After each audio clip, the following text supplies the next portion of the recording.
한 노인의 마지막 이야기. 늦가을이었습니다. 바람은 이미 겨울을 예고하고 있었고 은행잎은 바닥에 노랗게 수북이 쌓여 있었습니다. 그 길을 천천히 걸어가던 노인은 어느새 자신도 이 낙엽처럼 세상에 조용히 내려앉을 날이 머지 않았음을 알고 있었습니다. 그의 이름은 이정호 72. 한때는 잘 나가던 사업가였지요. 서울 강남 한복판에 사무실을 두고 매일 양복을 차려입고 거래처를 전전하던 시절이 있었습니다. 사람들은 그를 성공한 남자라 불렀습니다. 돈도 명예도 인맥도 있었으니까요. 하지만 정호는 압니다.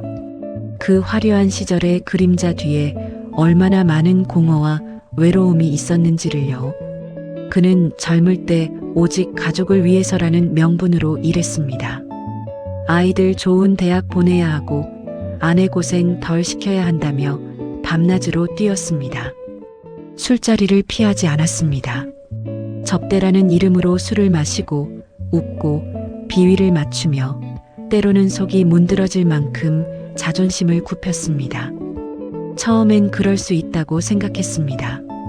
남자라면 가장이라면 그래야 한다고 믿었습니다. 하지만 어느 순간부터였을까요? 아내의 눈빛이 달라졌습니다. 무심한 듯 싸늘한 듯 마치 다른 세상을 보는 사람처럼 그를 바라보곤 했습니다. 당신 도대체 우리랑 같이 밥 먹은 게 언제야? 아내의 말이 가슴을 찔렀습니다. 하지만 그는 늘 같은 대답을 했습니다. 지금은 바빠. 이번 계약만 끝나면 다 괜찮아질 거야. 그렇게 미뤄둔 가정의 시간은 결국 그를 떠났습니다. 아내는 어느 날 조용히 가방을 싸서 친정으로 돌아갔고 두 아들은 커서 각자 집을 떠나버렸습니다. 그는 넓은 거실 한가운데 혼자 앉아 있었습니다. TV는 켜져 있었지만 아무것도 귀에 들어오지 않았습니다. 웃음소리 대신 냉장고 돌아가는 소리만이 집안을 메웠습니다. 그날 이후 그는 잠을 잘 수 없었습니다. 새벽 2시, 3시가 되어도 눈을 감을 수가 없었습니다. 머릿속엔 끝없이 과거가 맴돌았습니다. 아내의 젊은 얼굴, 아이들이 졸업식 날 손 흔들던 모습, 그리고 자신이 놓쳐버린 수많은 저녁 식탁의 시간들. 그는 그때부터 약국을 다니기 시작했습니다.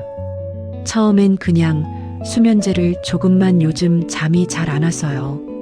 약사는 그를 불쌍하다는 듯 바라봤지만 묻지 않았습니다. 그는 그 시선조차 위로처럼 느꼈습니다. 그렇게 몇 달이 지나고 그는 거의 매일 다른 약국을 돌았습니다. 주머니엔 항상 작은 흰 봉투가 있었죠. 그 속에는 희미한 구원의 약 혹은 마지막 안식의 약이 들어 있었습니다. 정호는 어느 날 문득 거울을 보았습니다. 머리카락은 희끗희끗했고 눈밑은 깊게 꺼져 있었습니다. 그는 거울 속 자신에게 말했습니다. 이게 다 뭐라고 그렇게 달려왔는데 남은 게 이거냐? 그는 그제야 깨달았습니다.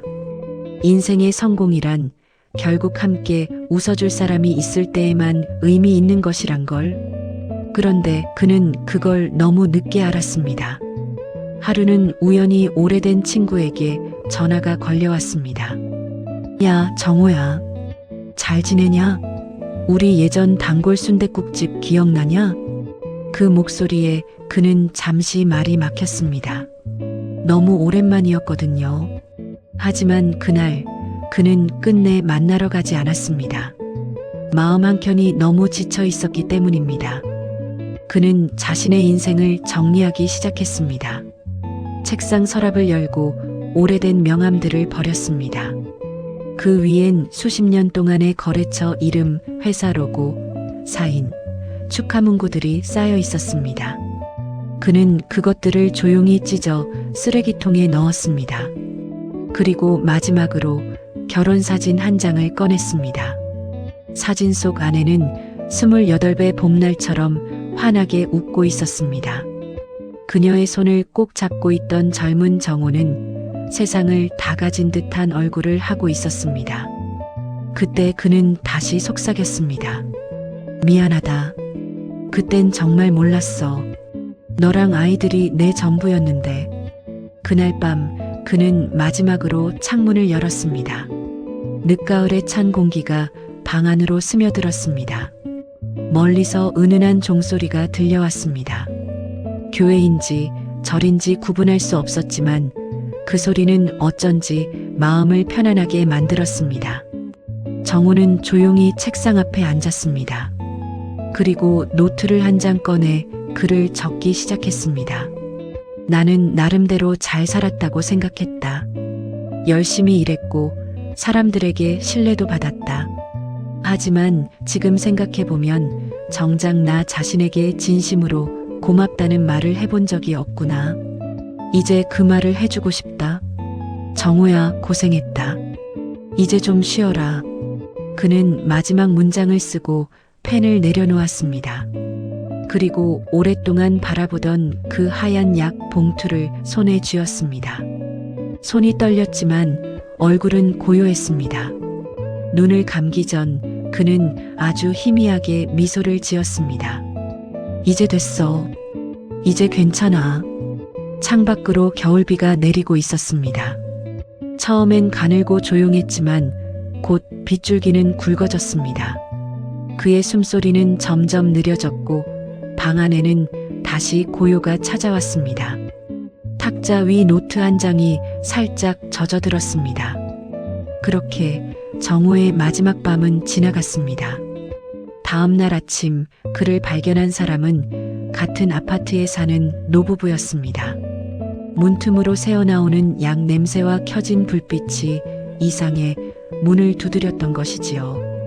경찰과 구급대가 도착했을 때 그는 이미 평온한 얼굴로 누워 있었습니다. 옆에는 아내와 함께 찍은 결혼사진이 놓여 있었습니다. 그의 장례식은 조용히 치러졌습니다. 멀리서 두 아들이 왔고 오랜만에 얼굴을 마주했습니다. 큰아들이 관 앞에 서서 말했습니다. 아버지, 너무 늦게 찾아왔네요. 죄송합니다. 작은아들은 눈물만 흘렸습니다. 그날 저녁 비가 다시 내렸습니다. 하얀 국화 위로 떨어지는 빗방울이 꼭 누군가의 눈물처럼 보였습니다. 그의 노트는 장례 후 아들들이 읽었습니다. 거기엔 짧은 한 문장이 덧붙여져 있었죠. 누구든 너무 늦기 전에 사랑한다고 말하라. 그 문장을 읽은 큰아들은 한동안 아무 말도 하지 못했습니다. 그날 이후 두 아들은 가족과 함께하는 시간을 더 소중히 여기게 되었다고 합니다. 그렇게 정호의 인생은 비로소 누군가의 마음속에서 다시 살아났습니다. 그의 삶은 고단했지만 그의 마지막은 누군가에게 작은 깨달음이 되어 남았지요. 창밖에는 어느새 눈이 내리고 있었습니다. 그리고 누군가의 오래된 라디오에서 잔잔한 음악이 흘러나왔습니다. 여러분, 오늘 하루도 수고 많으셨습니다. 사랑하는 사람에게 따뜻한 한마디 잊지 마세요. 인생은 생각보다 짧고 마음은 늘 늦게 깨어나니까요. 이 이야기는 한 노인의 마지막 고백이라는 제목으로 쓰였습니다. 늦가을의 정서, 잃어버린 가족, 그리고 뒤늦은 깨달음이 주제의 축을 이룹니다. 감사합니다. 구독, 좋아요 부탁합니다.